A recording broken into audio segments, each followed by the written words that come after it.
Today I want to share you what I got from Japan, which is kind of like not the usual things you might be planning to buy, as well as things that were back ordered from my last previous art haul video, which I used $2,300 roughly dollars, and also something I've welcomed to my studio, which is like a small thing, but it makes a whole lot of difference. So I'd like to share you those today. So just to let you know, this is pretty much my third time that I'm recording this video because the audio, the camera, like everything didn't quite work each time I recorded it. So here I am. It is what it is. Okay, so first of all, I've already made these swatches beforehand because I've recorded this a couple of times. I'll just share with you each of the things that I got rather than swatching them from the beginning. So first of all, I want to share with you, it's called Ukanmuri Clip, and this is not so fun, but basically it's something that I kind of wanted to get.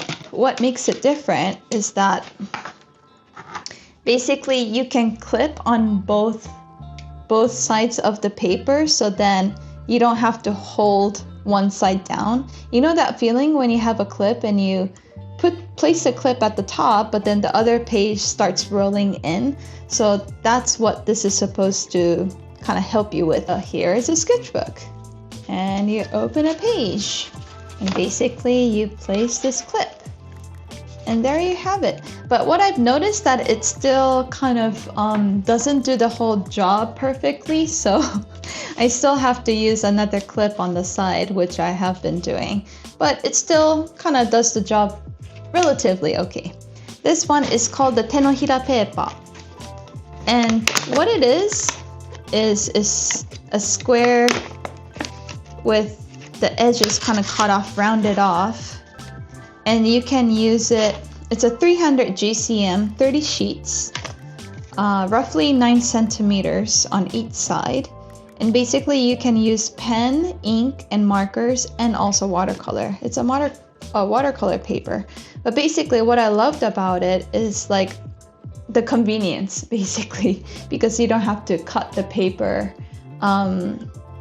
you know, again and again to create these, you know, sheets. But anyways, so the reason why I got these was I have this idea in my head that I want to paint like eyes, one eye on each card, and I just thought it was convenient. At the end of the day, you can get watercolor paper, cut it off at whatever size you want, and kind of curve it nicely on the edges, but I just thought it was convenient. So the price of this was like $5 for 30 papers. So it's roughly like 20 cents each, which is not bad at all. So after buying these supplies in Japan, I ran across this book, Lover's Eyes. And I was like, that's exactly what I want to do. I want to paint like eyes on that. These have like, you know, other like hair or eyebrows in it. But I just thought, oh, it's like kind of the same idea. And I just love this book. I like that antique look of these, and I don't know, I just got kind of later on inspired even more for trying these out. So that's gonna be something fun. So those are, that's the paper that I got. So this is something quite different, I think. Ta-da! I went crazy with the numbers of these. But this is called the Micro Canvas. It's by Duo Art, and I've bought this a couple of times. So I was already aiming to buy these when I go back to Japan again to meet my parents. And this is what I got, Micro Canvas. It's basically a pin badge with a very small canvas. So I haven't seen this sold elsewhere. I know you could probably try to make it, but again, for the convenience sake, I just buy these. It's 440 yen. Whatever currency, you can convert it, see how much it is, but roughly right now it's like $2.8, so it's not much.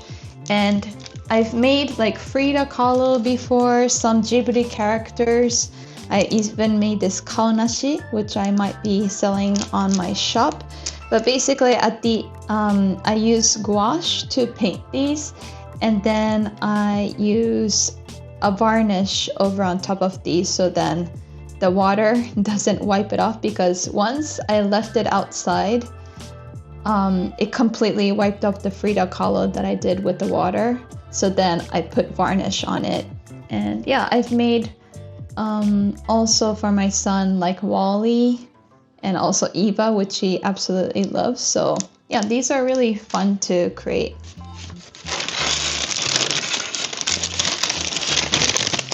These are something that I've also been planning to get.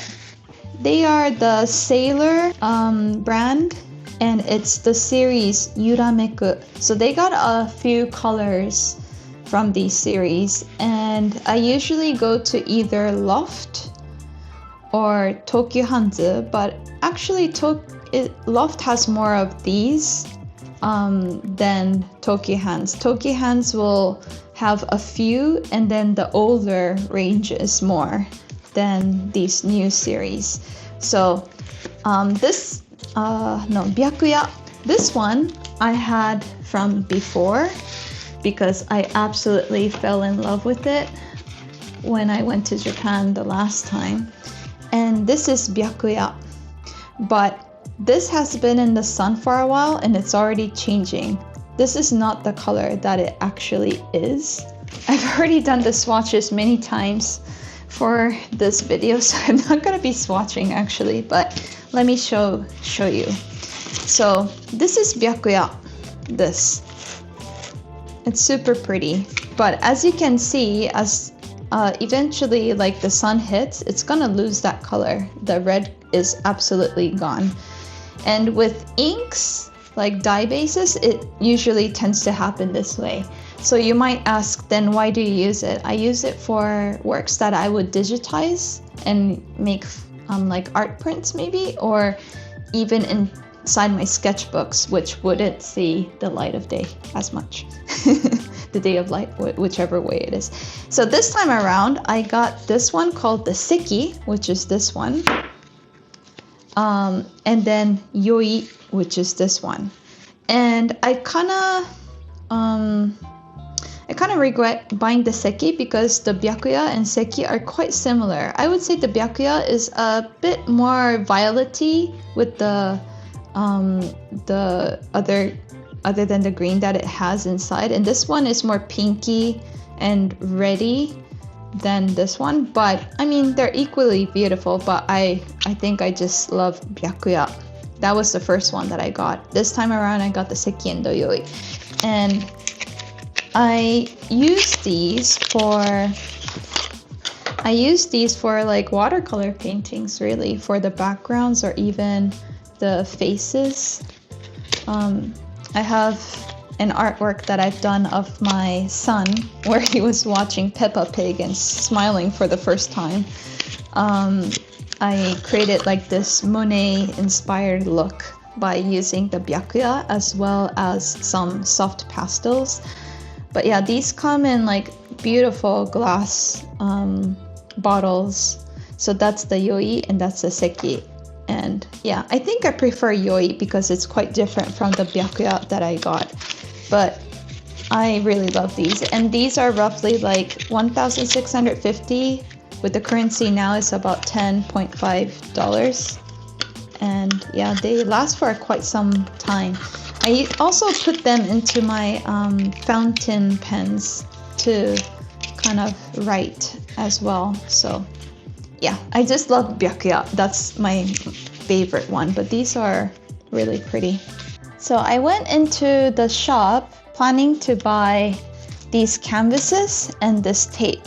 Now this is the double-sided tape, that's right. And I just swear by this 0.2 strength as well as the 15 millimeters. It's just like perfect for wrapping my artworks when I ship them out, because it looks cleaner that way. So I use these, and these were the two things that I was definitely planning on buying, as well as the inks. But when I saw these colors right here, these colors, these 5 colors, I was just like, I need to get them.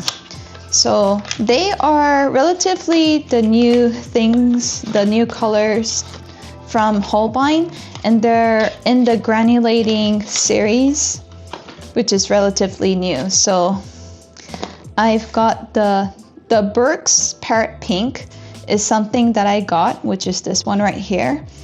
It's just so pretty. But when I saw it, I absolutely knew right off the bat that it had the PR122. Now, what is PR122? It's pigment red 122. And what it is like a lot of brands call it like different names, but relatively it's typically called the Opera's Pink. Now, Opera's Pink, when hit in the sun, will gradually fade away, and that's why I tend to stay away from it, because I really want to use as much of my watercolor for like portraits. So that's the Opera Pink from Daniel Smith, which is PR122. Now this one tends to fade away. This one has pretty much stayed, but it's not in the sun as much usually, so that's the difference. This is the Quinacridone Opera by Holbein, but this one also has the PR122. So this one is in there, so it will fade over time. But I was like, I just can't resist it, so I just went ahead and bought it. And you can see those subtle, when granulating, there's the subtle yellows in them. It's so pretty. It really does look like a parrot. So that's one color I got. I'll definitely be using these. And the next one I got was the Lunar Eclipse Red. Now this one is that. It has this, like the red is strong in there, but it has some violets inside when you see the granulation, as well as some yellow tone underneath, which is really pretty. The pigment here, it says the information is BV715. That's violets, as well as PY110, which is a yellow, and PR122. So this one as well has that Opera pink, which will then change when hit in the sun. The next one I got was the Pampas Grass Yellow. Now I just thought that was difficult to create, and that one is the PR233 and PY43, which is typically the yellow ochre, and PY83.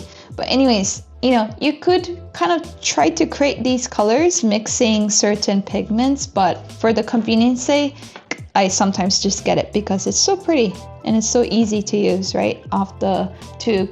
And these only cost like $2.6 US current rate, so that's pretty good. This one was amazing. When I first picked all of these, I wasn't really sure how this will turn out, but that's my favorite. It's called the Daybreak Orange.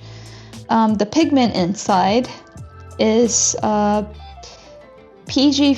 PO73, and PR254. The PG50 is usually like cobalt turquoise, and that's one of the colors I love, and it's seeping out right here if you can see. So with the granulation, when I dabbed like a bit of water there, as well as like here, but that's what happens, and it's so pretty. This Mimosa Yellow was also something that caught my eye, and I just had to get. It's PY159, PB29, PG17. Those are all colors that I do have, but I don't know, I did fall in love with that one, so I just had to get it as well for the convenience sake. So I did create a painting using particularly this color, which I'll show you later. Okay, so that's pretty much it. If I had to choose like just two to get, I'd probably just choose the Burke's Parrot Pink as well as the Daybreak Orange. I think those are like a must for me. Those were super pretty. I mean, those are super pretty. A thing that was back ordered from my last art haul, which is these Derwent Graphitint XL blocks. Now, this isn't from Japan, just to let you know, but I was really curious about these, so I'll tell you what I felt about them. So you open these, they're quite heavy and quite big. I love how there's like this sponge where it kind of like makes sure these don't move and aren't in place. And this is the olive green. This is the dark Prussian, which I probably least like. just because I don't like this kind of blue. And then the raw umber, the burnt umber, this one. And then the port, which I absolutely think is gorgeous. Also the aubergine. So this one, when I did the swatching, I laid them on. Like, I'll show you what it kind of feels and looks like. Okay, so I went like this. And then what I did was I just wet this hole with water with a brush. I'm gonna leave this bit not watered at all and just kind of watered that down. You could probably blend these like different colors as well, but okay. And then I'm gonna create like a pool right here with water, just water. And what I mean by charging in, let's just use another color, the port, is this. See, it's like almost like just going in there with like watercolor. And I could even play around with this. I guess it doesn't quite move, but again, I'm using hot press paper for this, so it will look different with cold press paper. But yeah, so it's quite fun. So how would I use it? I'm not too sure yet. I still have to kind of play around with this medium, but I do think that creating like various strokes, like lines with it, like one of my favorite artists, Nicole Florian does, with like marks. I think that would be fun to create with these as well, and create backgrounds for certain portraits. So that's what I'm planning to use these with. But what I have noticed is that previously I used to use Schmincke's Universal Spray, which was more lighter in texture. And this is my first time to use Krylon UV Archival Varnish Matte. And I thought, well, maybe I'll try using this. It's for acrylic, watercolor, oil, pastel, colored pencil, and oil. And I thought, well, it's kind of like colored pencil. So I kind of used it. It was super thick. I don't know if it's because I just started using it, but I did mix it quite well. And then I used it on these Graphitint XL blocks on top. But I don't know, maybe I left it out for too long because I don't want to spray these kind of chemicals inside the house, but it left a very thick kind of feeling and smell, and I don't know, maybe it's not really meant for these graphite tint blocks, but at least it got the job done in terms of it doesn't come off even if I rub on it, because if you rub that, it's definitely gonna come off. So yeah, those are all the colors. It does look a bit icky. See this one? It's so like, maybe I used too much of that varnish. These are all the Holbeins that I got, as well as the Sailor inks. And I would say that these remind me of Japanese kimono colors. They're so like, they're more subtle yet so pretty.